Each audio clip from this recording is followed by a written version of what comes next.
إن الحمد لله نحمده ونستعينه ونستغفره ونعوذ بالله من شرور أنفسنا ومن سيئات أعمالنا. من يهده الله فلا مضل له ومن يضلل فلا هادي له. وأشهد أن لا إله إلا الله وحده لا شريك له. وأشهد أن محمدا عبده ورسوله. يا أيها الذين آمنوا اتقوا الله حق تقاته ولا تموتن إلا وأنتم مسلمون. يا أيها الناس اتقوا ربكم الذي خلقكم من نفس واحدة وخلق منها زوجها وبث منهما رجالا كثيرا ونساء واتقوا الله الذي تساءلون به والأرحام إن الله كان عليكم رقيبا. يا أيها الذين آمنوا اتقوا الله وقولوا قولا سديدا يصلح لكم أعمالكم ويغفر لكم ذنوبكم ومن يطع الله ورسوله فقد فاز فوزا عظيما.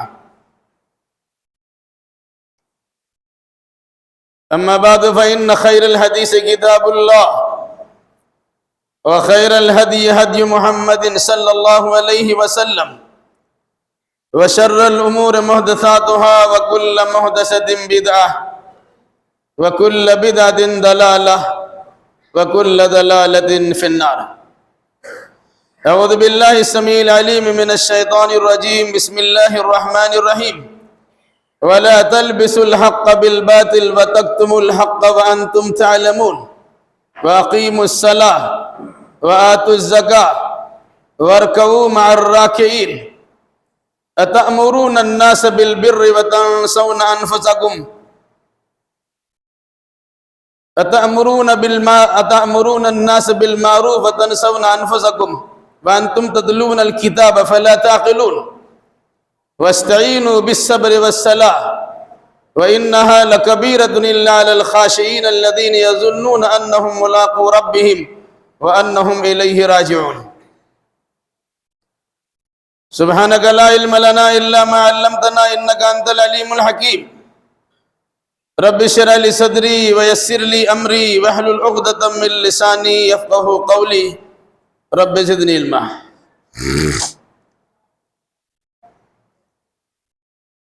حمد و ثنا بڑائی و کبریائی اس وحدہ لا شریک حکم الحاکمین کے لیے لائق و زیبا ہے، جو ساری کائنات کا تنہا خالق و مالک اور رب العالمین ہے. درود و سلام نازل ہو جملہ انبیاء کرام علیہم السلام پر، خصوصاً احمد مصطفیٰ محمد مصطفیٰ صلی اللہ علیہ وسلم پر. اللہم صلی علی محمد وعلی آل محمد کما صلیت علی ابراہیم وعلی آل ابراہیم انکا حمید مجید. اللہم بارک علی محمد وعلی آل محمد کما بارکت علی ابراہیم وعلی آل ابراہیم انکا حمید مجید.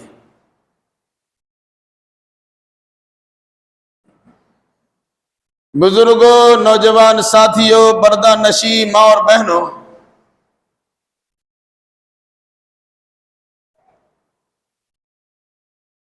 خطبہ مسنونہ کے بعد سورۃ البقرہ کی چند آیات کریمہ کی تلاوت کا شرف حاصل کیا گیا ہے.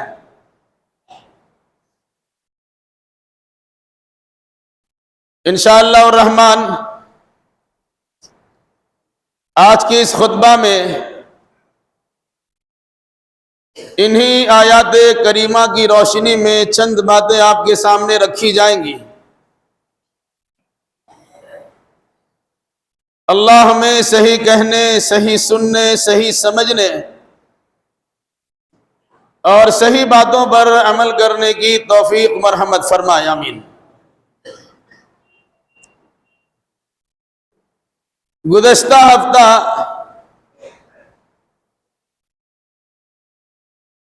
بنی اسرائیل کی بعض کارستانیوں سے متعلق آیات قرآنیہ کی روشنی میں کچھ باتیں آپ کے سامنے آئی ہیں۔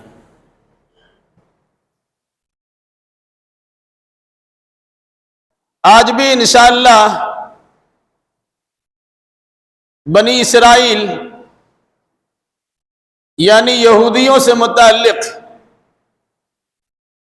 ان کی چند بد اخلاقیوں کا تذکرہ کیا جائے گا، جس کا مقصد یہ ہے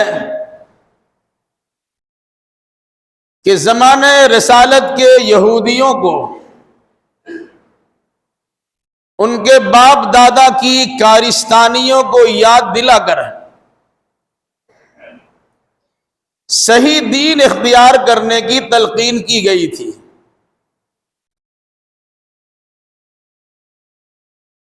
جس کے ساتھ دوسرا مقصد یہ تھا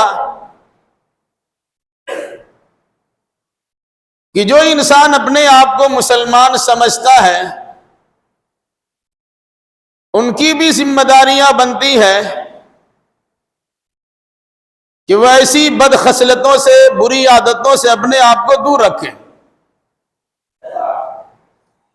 اور یہی وجہ ہے کہ جگہ بجگہ قرآن مجید میں بنی اسرائیل کا تذکرہ کہیں اختصار سے اور کہیں تفصیل سے کیا گیا ہے۔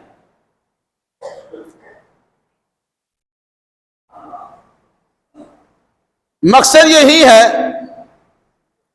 ایک جانب رسول اکرم صلی اللہ علیہ وسلم کو اطلاع دی گئی کہ آپ کو بھی ایسے ہی لوگوں سے سابقہ پیش آئے گا، جس طرح موسیٰ علیہ السلام کو ان بنی اسرائیل سے سابقہ پیش آیا تھا۔ تو جس طرح موسیٰ علیہ السلام نے بنی اسرائیل کی تمام تر سازشوں کو سمجھنے کے باوجود ان کی اصلاح میں اپنے آپ کو لگائے رکھا اور ان کی فتنہ سامانیوں سے اپنے آپ کو محفوظ رکھنے کی بھرپور کوشش بھی کی، اسی طرح نبی آپ کے ساتھ بھی ان کے راستے پر چلنے والے، انہی یہودیوں کی خوشہ چینی کرنے والے، انہی یہودیوں کے بری حرکتوں سے دو چار افراد بھی آپ کے سامنے ویسی حرکتیں کر سکتے ہیں، تو اپنے سامنے موسیٰ علیہ السلام کے طریقہ کار کو رکھیے گا اور اسی انداز سے ان کے ساتھ پیش آنے کی کوشش کیجیے گا۔ اور چونکہ یہ قرآن قیامت تک کے لیے ہے، اس لیے قیامت تک کے تمام تر داعیوں کے لیے قرآن مجید نے یہ پیغام اپنے سینے میں جمع کر کے رکھا ہے کہ جس انسان کا رشتہ و ناطہ قرآن مجید سے جڑا ہوا ہے ان کے ساتھ بھی ویسے ہی حالات پیش آ سکتے ہیں۔ اگر آپ ان حالات سے نمٹارہ حاصل کرنا چاہتے ہیں تو قرآن مقدس کے بیان کردہ اصول کے مطابق آپ زندگی گزاریں گے، انشاءاللہ الرحمن پریشان کرنے والے پریشان کرتے رہ جائیں گے اور آپ کی گاڑی رواں دواں رہے گی۔ گزشتہ ہفتہ بنی اسرائیل پر ہونے والی نعمتوں کا ہلکا سے تذکرہ کیا گیا تھا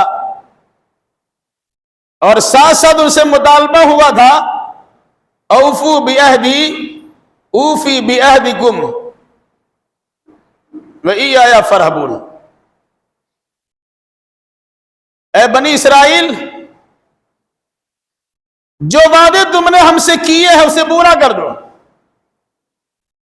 میں نے بھی تمہارے ساتھ جو وعدہ کیا میں بھی پورا کروں گا، اور یاد رکھنا وَإِيَّايَ فَارْهَبُونِ، صرف مجھ سے ہی ڈرنا۔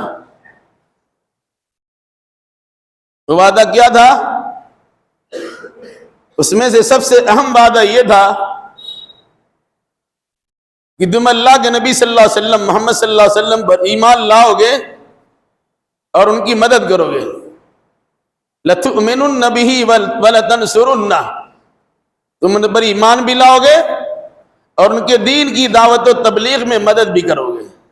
یہ وعدہ پورا کرو، میں بھی تمہارے ساتھ جو وعدہ کیا تھا کہ تمہاری عزت و سرفرازی کو ہمیشہ قائم و دائم رکھوں گا، میری جانب سے یہ وعدہ بھی پورا ہوگا۔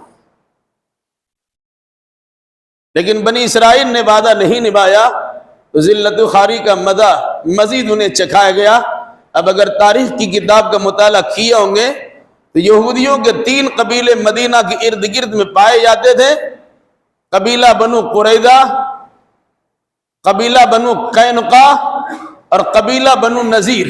ان تینوں کے ساتھ اس زمانے میں کیا برتاؤ ہوا، سیرت النبی کی کتاب کا مطالعہ کیجئے تو اندازہ ہوگا کہ جب انہوں نے اللہ کے نبی صلی اللہ علیہ وسلم کی مخالفت کی تو انہیں شہر بدر کر دیا گیا اور کسی کے مردان جنگی کو تہ تیگ کر دیا گیا اور بہت سے لوگوں کو غلام بنا لیا گیا۔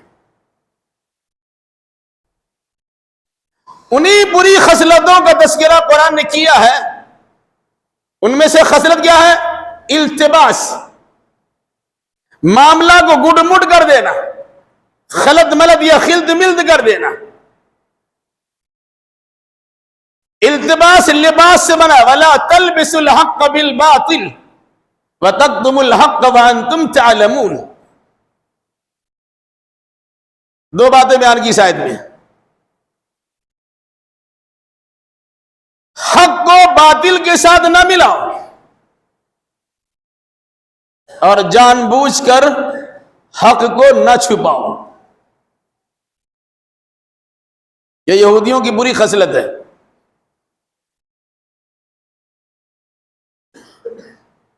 حق پر باطل کا لباس نہ پہناؤ،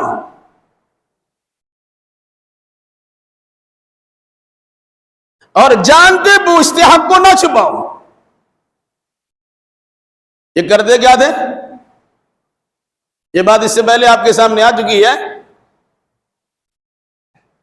کہ ابراہیم علیہ السلام کو 2 لڑکا عطا ہوئے، اللہ نے دونوں کی 2 خصوصیات بیان کی۔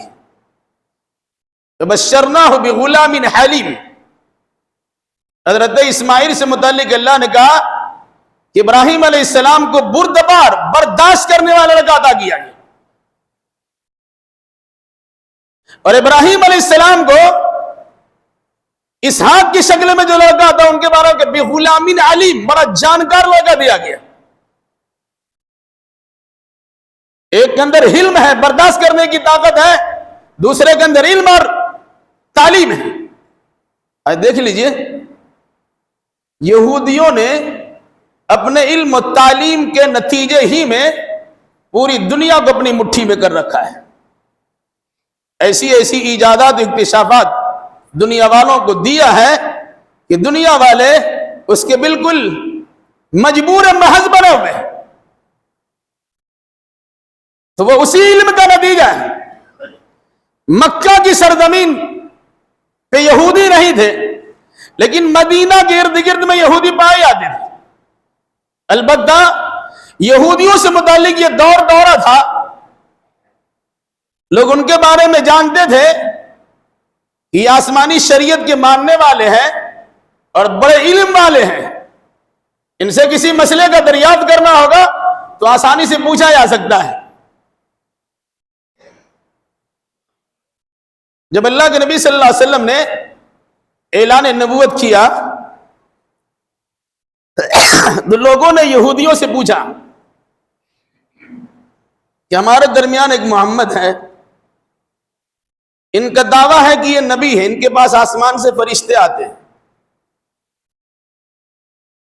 کیونکہ یہودیوں کے بارے میں لوگوں کو معلوم تھا ان کے پاس بھی کتاب ہے، آسمانی شریعت ہے، یہ بھی نبی کے ماننے والے لوگ ہیں۔ تو یہودیوں نے اپنے علم کی بنیاد پر، ہونا تو یہ چاہیے تھا کہ صراحت کے ساتھ اعلان کر دیتے کہ محمد صلی اللہ علیہ وسلم نبی اور رسول ہے، تم ان پر ایمان لے آؤ۔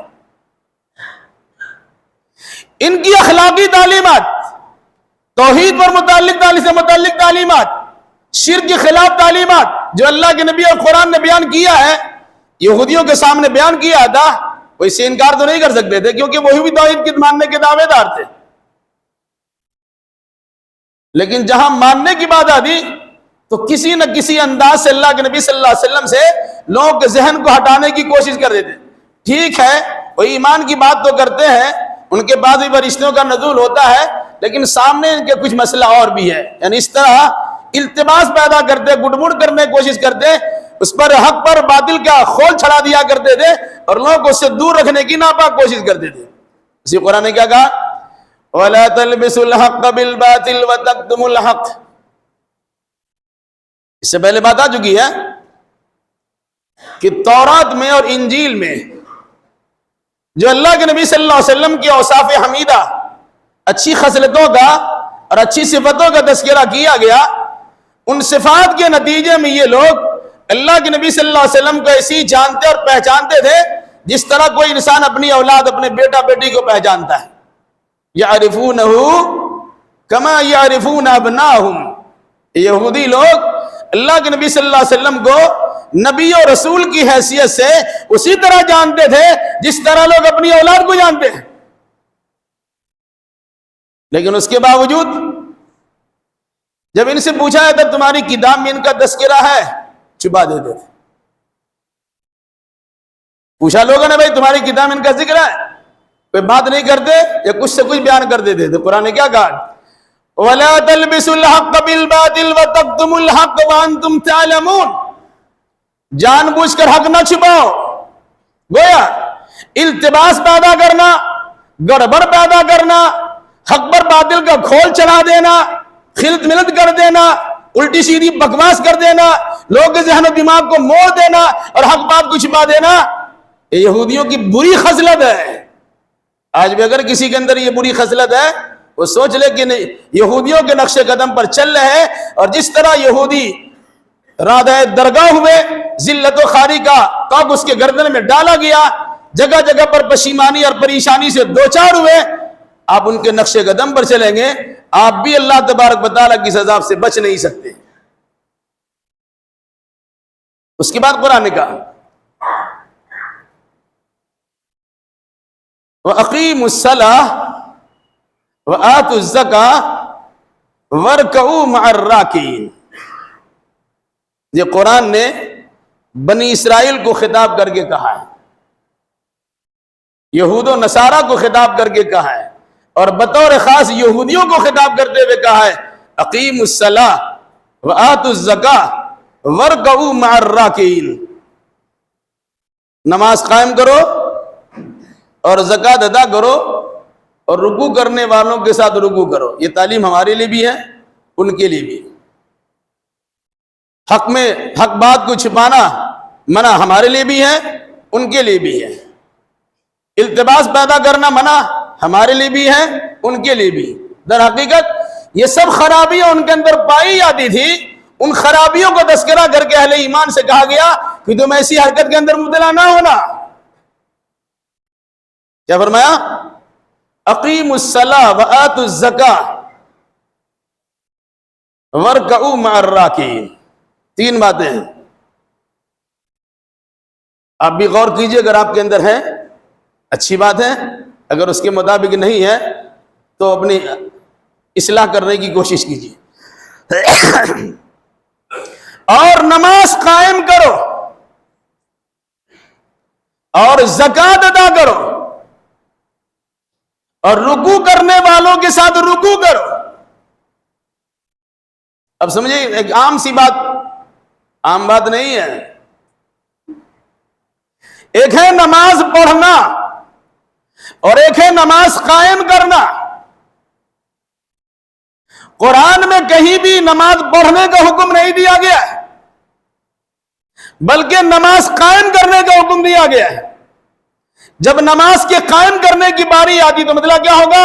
آپ خود بھی نماز پڑھیے, بھی بچوں سے بھی نماز پڑھوائیے, خاندان کے لوگوں سے بھی نماز پڑھوائیے, اپنے علاقے کے لوگوں سے بھی نماز پڑھوائیے, اقامت صلاۃ کیجیے. یہودیوں کے ہاں نماز نام کی چیز تو تھی, لیکن پڑھتے اڑتے نہیں تھے. انہیں یاد دلایا گیا کہ تمہاری کتاب بھی نماز قائم کرنے کا حکم دیا گیا ہے, تم نماز قائم کرو. اسی طریقے سے اہل کتاب کو بھی تعلیم دی گئی زکوٰۃ ادا کرنے کی, پرانی گزشتہ ساری شریعتوں میں نماز اور زکات رہی ہے. اہل کتاب یہود و نصارہ سے بھی کہا گیا کہ زکات ادا کیا کرو، لیکن یہودیوں نے زکات کو تو چھوڑ دیا، سود کا بازار گرم کر دیا، پیسے سود پہ لگانا شروع کر دیے. کسی کچھ دیا اور سود کے چپیٹ مسترے انہیں اس طرح لپیٹا، اس طرح لپیٹا، اس سے نکلنا ان کا دشوار ہو گیا. اب دیکھ لیجئے بڑے بڑے کمپنی کے مالک لوگ ہیں جو سود میں پھنسے ہیں، وہ رات دن روتے اور اس سے نکل نہیں پاتے.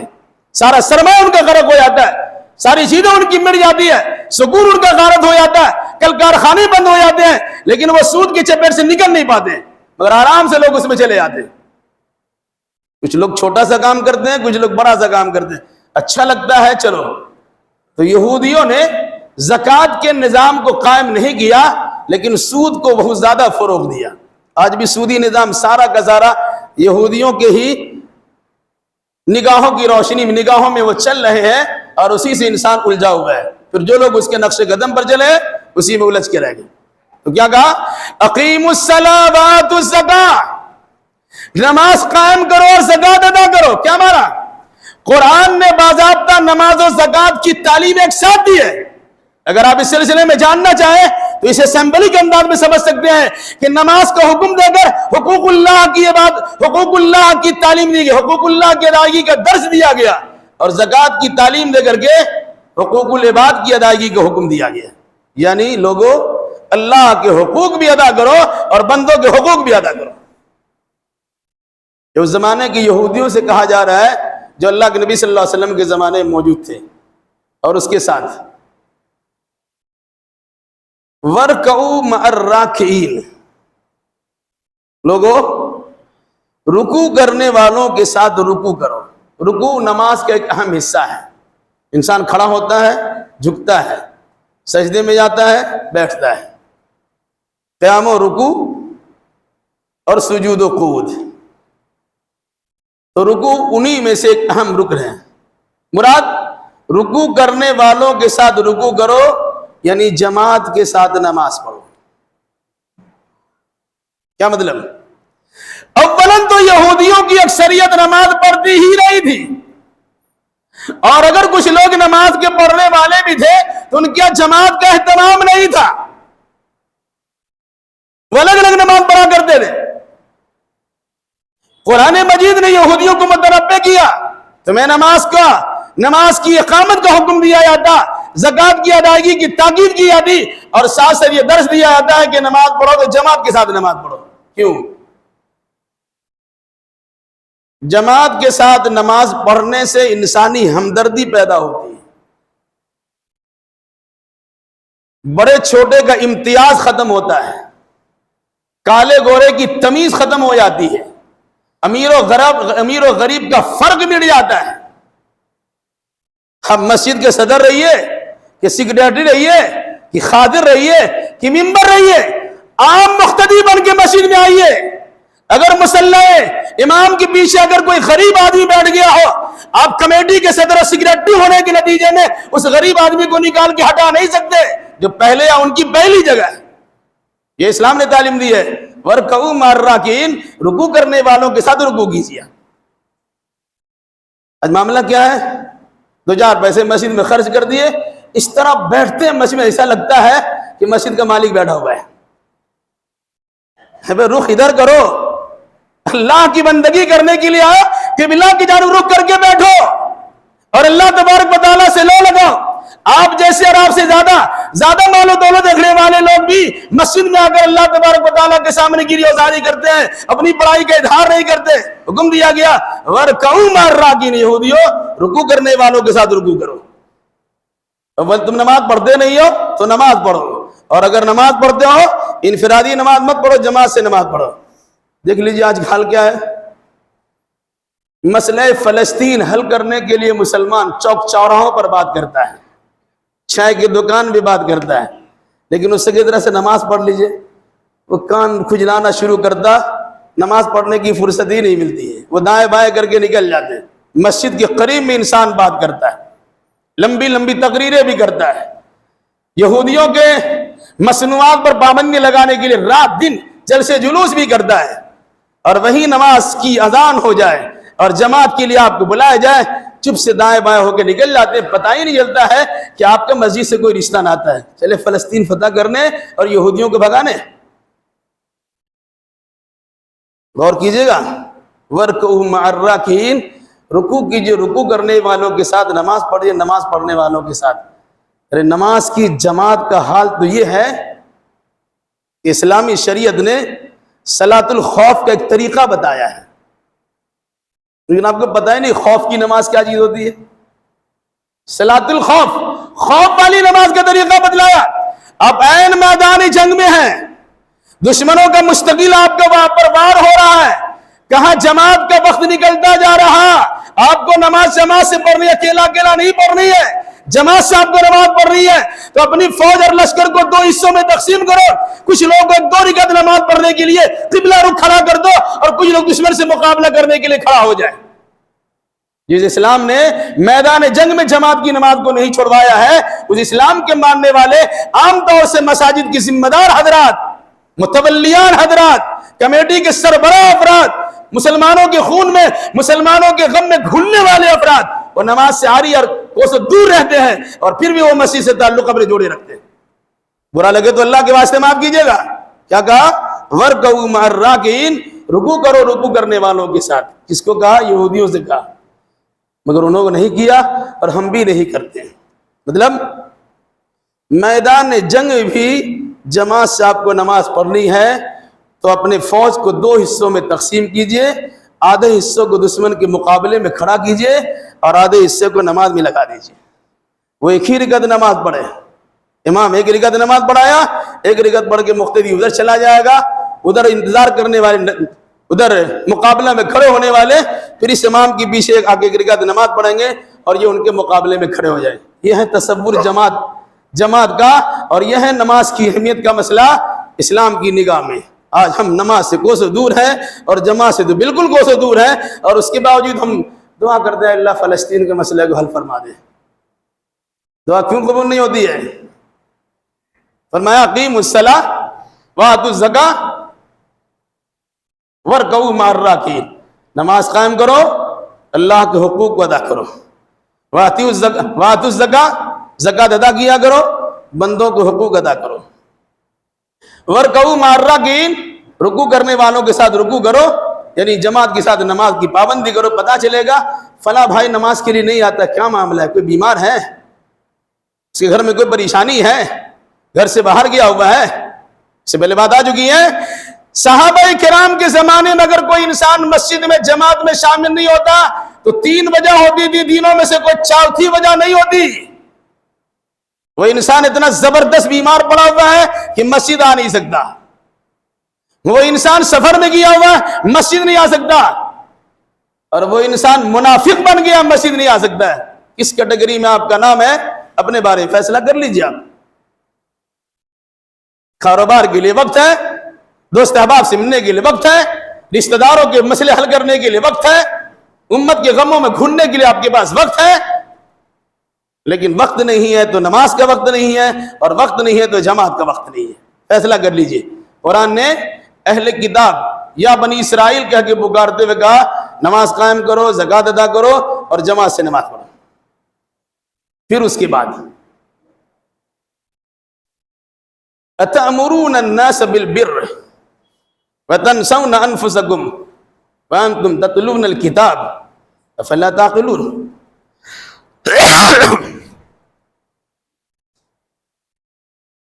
تم لوگوں کو بھلی باتوں کا حکم دیتے ہو اور اپنے آپ کو بھول جاتے ہو، حالانکہ تم اللہ کی کتاب کی تلاوت کرتے ہو۔ کیا تمہارے پاس عقل نام کی چیز نہیں ہے؟ مطلب کیا ہے؟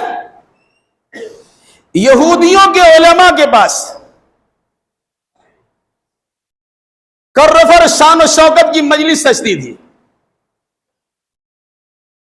ناحق ہونے کے باوجود عوام الناس کے سامنے ایسا پیش اپنے آپ کو کرتے تھے کہ بالکل یہی حق ہے۔ اس کے لیے چاہے خانقاہوں کا بازار گرم کرنا ہو، چاہے تعویذ گنڈے کا نظام چلانا ہو، چاہے شاہانہ کر رفر کے ساتھ زندگی گزارنا ہو، چاہے اپنے دربار پر، اپنے دروازے پر کچھ لوگوں کو دربان کے طور پر لگا دینا ہو، یہ سب کارنامے ان کے تھے۔ آج بھی جو عالم ان کر و فر کے ساتھ رہتے، لوگ ان سے ڈرتے بھی، ان کی تعظیم بھی کرتے، اور جو آدمی سیدھے سادے رہتے، ہمہ وقت آپ کے مسئلے بتانے کے لیے تیار ہے، آپ کی نگاہ میں اس کی کوئی وقت نہیں ہوتی۔ وہ اللہ تبارک و تعالیٰ کی نگاہ میں بڑے محبوب ہوتے ہیں کہ عام انسان کی بات عام انداز میں حل کر دیتے، انہیں مسئلہ بتا دیتے، جن تک آپ کی پہنچ نہیں ہوتی آپ اس کے بارے میں ڈرتے بھی ہیں اور ان سے پوچھنے میں خوف بھی محسوس کرتے ہیں۔ یہ یہودیوں کے علماء کی شان تھی۔ بار ان کے پاس لوگ پہنچتے تھے تو حالات کا جائزہ لیتے، کیسے لوگ ہیں، اگر اپنے من کے مطابق ہے تو التباس کرتے تھے، گڈ مڈ کر کے ادھر ادھر سمجھا بجھا کے بھیج دیتے تھے۔ لیکن دیکھیں یہ جانکار لوگ ہماری بات سمجھ نہیں سکتے تھے تو کیا کہتے ہیں کہ ٹھیک ہو تو نبی ہے، تم مان سکتے ہو، محمد صلی اللہ علیہ وسلم نبی ہے، ان پر آسمانی کتاب اتری ہے، ان پر بھی اللہ کا فرشتہ اترتا ہے، وہ اللہ کی جانب سے پیغام لے کے آتے ہیں، ہم اسے غلط نہیں کہتے، حق بتاتے تھے، تم مان لو، لیکن خود نہیں مانتے۔ اس لیے اللہ نے کیا کہا، اتامرون الناس بالبر وتنسون انفسکم وانتم تتلون الکتاب فلا تعقلون، تم لوگوں کو بھلی باتوں کا حکم دیتے ہو، محمد رسول اللہ صلی اللہ علیہ وسلم پر ایمان لانے کی تلقین کرتے ہو، مان لو، لیکن تمہارا خود معاملہ کیا ہے کہ تم ماننے کے لیے تیار نہیں ہوتے، حالانکہ تم اپنی کتاب کی تلاوت کرتے ہو، تمہاری کتاب محمد الرسول اللہ کی رسالت کا پرچار ہے، اور جو انسان محمد الرسول اللہ کی رسالت کو نہیں مانے گا اس پر اللہ تبارک و تعالیٰ کی عذاب کا اعلان ہے۔ اس کے باوجود تم اللہ کے نبی کو ماننے کے لیے تیار نہیں ہو، سیدھے سادے لوگوں سے کہتے مان لو، جس سے کوئی نقصان ہونے والا کہتے مان لو، لیکن جس سے نقصان پہنچنے والا یہودیت کو ان کو سمجھانے کی کوشش کرتے تھے، کیا کہا، تم لوگوں کو بھلی باتوں کا حکم دیتے ہو اور بری باتوں سے منع کرتے ہو، حالانکہ تم کتاب کی تلاوت کرتے، تمہارے پاس عقل نام کی چیز نہیں ہے، اس کا انجام کتنا خطرناک ہوگا۔ آج بھی یہ چیز ہے، بھلی بات کو حکم دینا ان لوگوں کا شیوا ہے، اچھی باتیں ہونا چاہیے، لیکن اس پر عمل کرنا وہ خود عمل سے کوسوں دور ہے، جبکہ جانتے ہیں اگر میں نے کسی سے کہا اور اس پر عمل نہیں کرتے ہیں تو قرآن بھی کہتا ہے کبر مقتا عند اللہ ان تقولوا ما لا تفعلون، اللہ کے نزدیک یہ بڑی ناراضگی کی بات ہے کہ جو تو کام کرنے کو کہتے ہو تم اس کے مطابق خود عمل نہیں کرتے ہو۔ دو فریضہ، کہنا بھی فریضہ ہے، عمل کرنا بھی فریضہ ہے۔ اب ایسا نہیں کہ عمل نہیں کیا تو کہے بھی نہیں، کہنا بھی ضروری ہے، عمل کرنا بھی ضروری ہے، اگر دو نہیں کر سکے ایک ہی کر رہے ہیں اسے یاد بھی دلایا گیا، لیکن یہ عمل تمہارا اللہ کے نزدیک غضب سے دوچار کرنے والا عمل ہے، کہتے اور عمل نہیں کرتے ہو۔ پھر اس کے بعد اللہ نے ایک اور صلاح دی ہے، وَاسْتَعِينُوا بِالصَّبْرِ وَالصَّلَاةِ وَإِنَّهَا لَكَبِيرَةٌ إِلَّا عَلَى الْخَاشِعِينَ الَّذِينَ يَظُنُّونَ أَنَّهُمْ مُلَاقُو رَبِّهِمْ وَأَنَّهُمْ إِلَيْهِ رَاجِعُونَ۔ یہ بھی خطاب ان یہودیوں سے ہے، وَاسْتَعِينُوا بِالصَّبْرِ وَالصَّلَاةِ، لوگو، اے بنی اسرائیلیوں، اے یہودیوں، اہل کتاب ہونے کے دعوے داروں، صبر اور نماز کے ذریعے اللہ کی مدد چاہا کرو۔ ہم صبر بھی نہیں کرتے، نماز بھی نہیں پڑھتے اور مدد کے گہار لگاتے ہیں، واہ ویلا مچاتے ہیں، شکوہ شکایت کرتے ہیں، رونا دھونا کرتے ہیں، نالا و شیون بھی کرتے ہیں، مصیبت آنے کے بعد چلا چلی بھی کرتے ہیں، یہ صبر کے خلاف ہے۔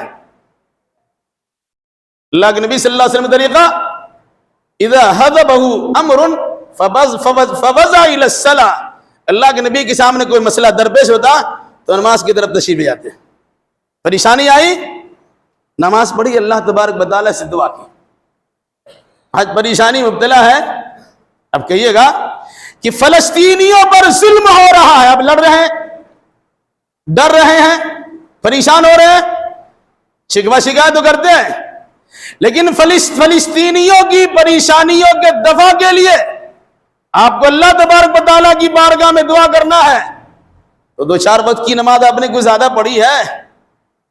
فرضی نماز نہیں پڑھتے ہیں تو مصیبت گھڑی میں الگ سے نماز آپ کیا پڑھیں گے؟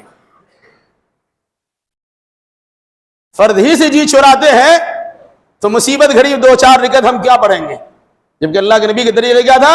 جب بھی کوئی پریشانی لائق ہوتی وہ انسان سے کہنے کے بجائے اللہ سے رشتہ ناتا جوڑتے تھے، نماز پڑھ کے اللہ کی قرب خاص میں جاتے اور اللہ تبارک و تعالیٰ سے درخواست کرتے اور اللہ آپ کی پریشانی کو دور بھی کر دیتا تھا۔ یہودیوں سے بھی کہا گیا وَاسْتَعِينُوا بِالصَّبْرِ وَالصَّلَاةِ، مدد چاہو نماز اور صبر کے ذریعے سے، صبر کے ذریعے ڈٹ کے رہو۔ اب دیکھ لیے فلسطینی ڈٹے ہوئے ہیں۔ ایک بات بتاؤں، قرآن نے کہا وَلَا تَلْبِسُوا الْحَقَّ بِالْبَاطِلِ، حق پر باطل کا کھول مت چڑھاؤ، حق کو چھپاؤ اور باطل کو ظاہر کرو، یا باطل کے ذریعے سے حق کو ڈھانپ دو، ایسا کام مت کرو۔ اگر آپ نے دیکھا ہوگا، سوچا ہوگا، پڑھا ہوگا، ایک ہنگامہ بپا ہے، حماس نے اسرائیل پر حملہ کر دیا، مشہور ہے، کچھ لوگ پیٹ ٹھوک رہے، واہ بڑے مجاہدین ہیں، بہت بڑے مجاہدین ہیں۔ اس مجاہدین کا سپورٹ وہی کرتے ہیں جو مجاہد کے دشمن ہیں۔ اسرائیل اور شیعہ دونوں ایک ہیں، لیکن اس کے سپورٹ میں شیعہ کھڑے ہوتے ہیں۔ آپ نے دیکھا 40 دن کے ایام گزر چکے، کیا کر لیا بھائی؟ اب غور کریں گے کتنے فلسطینی سپاہی، کتنے حماسی سپاہی مارے گئے۔ اسرائیل کے سامنے حماس کی تو کوئی حیثیت ہی نہیں ہے، جب چاہے اسے مزل ڈالے، لیکن حماس پر کوئی حملہ نہیں ہو رہا ہے، عام سویلین پر، عام شہریوں پر حملہ ہو رہا ہے، اسپتالوں پہ حملہ ہو رہا ہے، بچوں پہ حملہ ہو رہا ہے، عورتوں پہ حملہ ہو رہا ہے، بوڑھوں پہ حملہ ہو رہا ہے۔ یہ تو بہانہ بنایا گیا، ورلڈ ٹریڈ سینٹر پہ حملہ کرایا گیا، افغانستان کو تباہ و برباد کر دیا گیا، صدام حسین کا مسئلہ کھڑا کیا گیا، عراق کو تباہ و برباد کر دیا گیا۔ یہاں فلسطین کو تباہ و برباد کرنے کی سازش تھی، ایک مسئلہ کھڑا کیا، حماس کے ذریعے سے کچھ میزائل چھوڑوا دیے، اور اس کے پاس طاقت کیا تھی کہ اس کے خلاف بول سکے؟ اسی کا تو پروردہ ہے۔ دنیا جانتی ہے کہ اسرائیل کے تیار کرتا یہ افراد ہے، تو انہی کے تیار کرتا افراد انہی کے خلاف بمباری کرے، یہ کیا معاملہ ہے؟ یہ ان کے ذریعے سے کام کروایا گیا۔ اسی کہتے ہیں وَلَا تَلْبِسُوا الْحَقَّ بِالْبَاطِلِ، حق پر باطل کا کھول مت چڑھاؤ، یہ حق اور باطل میں ملاوٹ مت کرو۔ تو یہودیوں کا یہ کام ہے وَاسْتَعِينُوا بِالصَّبْرِ وَالصَّلَاةِ، نماز اور صبر کے ذریعے سے اللہ کی مدد چاہو۔ ویسے چاہتے تو نہیں نہ آپ چاہتے ہیں نہ وہ چاہتے ہیں۔ پھر اس کے بعد کیا؟ وَإِنَّهَا لَكَبِيرَةٌ إِلَّا عَلَى الْخَاشِعِينَ، انشاءاللہ تفصیل آئے گی۔ یہ بڑی مشکل چیز ہے، صبر کرنا بھی، نماز پڑھنا بھی۔ سب کر لیجئے گا آپ، لیکن صبر نہیں کیجئے گا، غصہ تو آئے گا ہی۔ سب کر لیجئے گا، مسجد بنا دیجئے گا، آپ مسجد میں تعاون بھی کر دیجئے گا، اس کی دیکھ ریکھ بھی کر دیجئے گا، لیکن نماز پڑھنے کی باری آئی بھاگ جائیے گا، الا ماشاءاللہ۔ دیکھ لیجئے آپ کتنے ذمہ داران ہیں، اکثر و بیشتر کا حال یہی ہے۔ بہرحال تو قرآن مجید نے یہودیوں کی کارستانیوں کا تذکرہ کیا، بار بار تذکرہ کیا، اہل کتاب کا تذکرہ کر کے اہل قرآن کو تعلیم دی گئی تمہارے اندر ایسی حرکت نہیں آنی چاہیے۔ میری مسلمانوں سے گزارش ہے کہ جن خرابیوں کا تذکرہ قرآن مقدس نے اہل کتاب سے متعلق کیا ہے، اگر وہی خرابیاں ہمارے اندر ہیں تو ہم پر کوئی سرخاب کا پر لگا ہوا نہیں ہے۔ جس طرح یہودی ذلت و خواری سے دوچار کیے گئے، آج کے مسلمان بھی ذلت و خواری سے دوچار ہو رہے ہیں۔ اللہ ہمیں اور آپ کر جملہ مسلمانوں کو نیک سمجھ کی توفیق عطا فرمائے۔ الہ العالمین تو اپنے فضل و کرم سے فلسطینی کی حمایت فرما اور مظلوم فلسطین پر اپنا رحم و کرم فرما، ان کے مریضوں کو شفاء کامل و عاجل عطا فرما دے، ان کے بچوں کو صحت کامل عطا فرما دے، ان کے خواتین کے ساتھ اچھا برتاؤ فرما، ان کے بزرگوں اور جوانوں کے ساتھ عمدہ برتاؤ فرما۔ اے اللہ، جن ظالم کے ذریعے سے یہ ظلم بربریت کا بازار گرم کیا گیا، الہی تم ان ظالموں کی خونی پنجہ کو توڑ دے، تباہ و برباد کر دے۔ اقول قولی ھذا واستغفر اللہ لی ولکم ولسائر المسلمین، وآخر دعوانا الحمد للہ رب العالمین۔